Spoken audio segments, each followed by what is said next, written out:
Hello there people, this is Bruce Be Cool or Nintendo here, and I'm going to show you yet another deck recipe on Yu-Gi-Oh! 5D's Decade Duels for the Xbox 360. Now, as you can tell by the title here, this is called my Heavenly Draw deck. It's a corny name, but whatever really, I couldn't really think of anything else. I didn't just want to label it fairies because it's not your normal fairy deck. So, without further ado, I'll go through the monsters, spells and traps as per usual, along with the combos and a few strengths and weaknesses of this deck as well. So, starting off, we have 3 Air Knight Parshaths. Absolutely love this card. Yes, the downside to it is, you know, with it being a tribute monster, only having 1900 attack, but the effects are amazing. You know, piercing damage, and if you cause any form of battle damage, you gain an extra card. Absolutely amazing. And also this can be special summoned to the field with Nova Summoner, as long as you've got Sentry in the Sky on the field. We'll get to that a bit later though, but yeah, love this card, love this card. 1 Cyber Dragon, you guys know what Cyber Dragon does, it's half a special summoning and half its tribute fodder, you know, 2100 attacker, who can complain, and it's a light monster so it can work with Honest. 2 Hecatrice. More often than not, you're going to want to use its effect instantly to get Valhalla Hall of the Fallen, but if not, then it is a 1500 attacker, can be searched with Nova Summoner. Yeah, you got a few little uses for this. 3 Honests. You must have 3 Honests. This is an absolutely amazing card, especially in combination with Air Knight Parshath, or in fact any light monster for that matter. Yeah, absolutely crazy card. Definitely have them. And also, if you search it out with Nova Summoner, and you know the opponent can't attack it because they've run out of monsters or whatever, then on the next turn, you know, use its effect to bring it back to your hand. Absolutely amazing card. 1 Marshmallow. Sort of for stalling, but also it could be used for tribute fodder. Yes, 1000 damage, and also even if someone's got piercing damage on their side of the field, or something that can cause piercing damage rather, then with Sentry in the Sky on the field, they cannot do it with a fairy type. And well, with Marshmallow, that's going to be a blob that never goes away. 3 Nova Summoners. Again, have to have 3. Like Mystic Tomatoes or anything, it's best to run duplicates of them. And as I mentioned earlier on, if you're not getting a fairy type monster of like a tribute with 1500 attack or less from the deck, then with Sanctuary in the Sky on the field you can get Air Knight Parshath, and again you want to bring that out as soon as possible. 1 Plague Spreader Zombie and 1 Sangan. They're obvious, well, they're just obvious really, who needs explaining for that. And then 2 Tethys Goddess of Light. Quite amazing effect, and also this is the beat stick really, 2400 attack.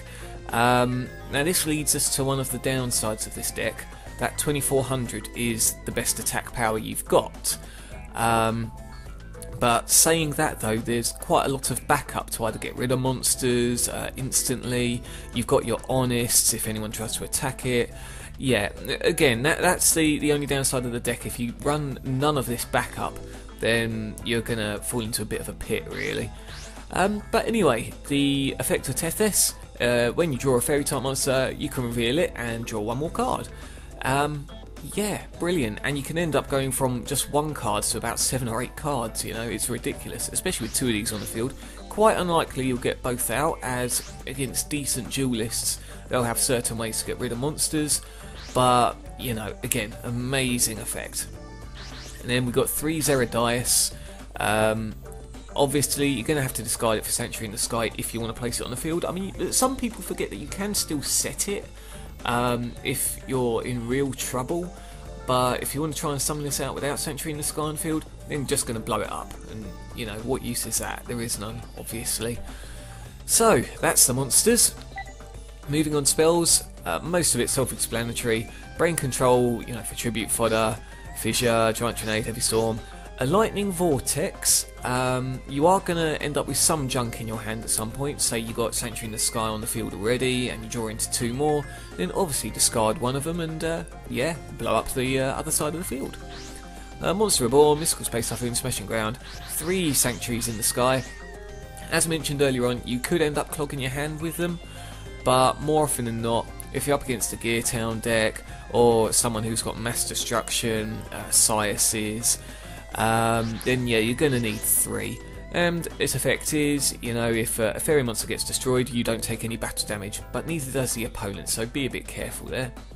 And in 2 Valhalla Hall of the Fallen, if you don't know what it is, it's basically like Call of the Mummy, I believe the card is called, where if you've got no monsters on your side of the field, you can special summon any fairy type from your hand, obviously within reason. With this deck, you can special summon any fairy though. Moving on to traps. 2 Bottomless Trap Hole and 1 Dimensional Prism. You can get away with a 3rd Bottomless Trap Hole. You know, use your discretion there, really, use your discretion. A Mirror Force, obviously, and 3 Solemn Judgments. Now, this leads me to the part of why I don't run Neo Air Knight Parshath, where you remove Air Knight Parshath from play to special summon this card with 2300 attacker. It's very specific in what you've got to do, and you know, with Solemn Judgment, more often than not, you're going to be dipping under the opponent's life points to gain any attack. So that's why I just stick with 3 Air Knight Parshaths. No need for Neo Parshath. Yeah, what can I say really? So that's the deck in a nutshell. Like I say, the attackers aren't there. If you're going up against things like Dark Armed Dragon, again a lot of removal like Sias and whatnot. But that's where the side deck comes in. I'll get to the extra deck in a second. So the side deck turns it into a Twilight deck, which for those of you that don't know is a mixture of dark and light. And what you're going to want to do is substitute the Tethys Goddess of Light, maybe a Sanctuary in the Sky or 2, or even the Zeradias.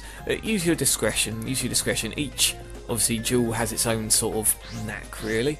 So anyway, 2 Blackwing Gale of the Whirlwind, you know, to half those strong attackers, plus it's a tuner.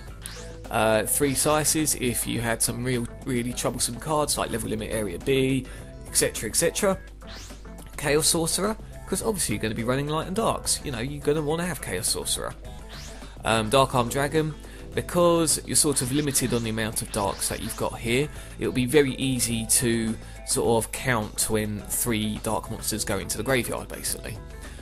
And Gauze, this is why you want to take maybe a Sanctuary in the Sky or Valhalla Hall of the Fallen out, because remember, if you've got any back row you can't use Gauze, so do think about that when you're, you know, swapping your side in for your main deck.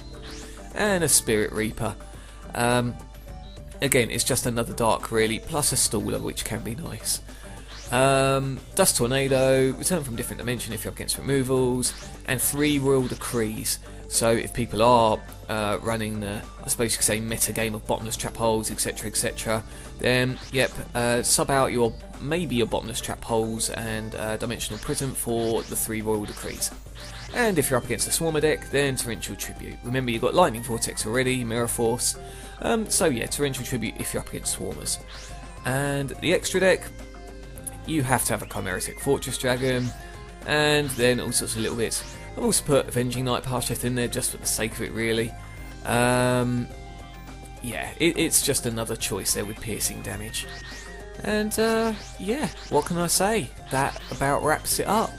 So, as always, if you guys have any, you know, comments, then whack them in the box below. I'll try to get back to you as soon as I can. And, you know, do give the deck a whirl. Again, it's a very original deck. Why wouldn't you want to play it? It's definitely better than the usual stuff you see out there. And yeah, obviously if you do like it, then give us a good old thumbs up.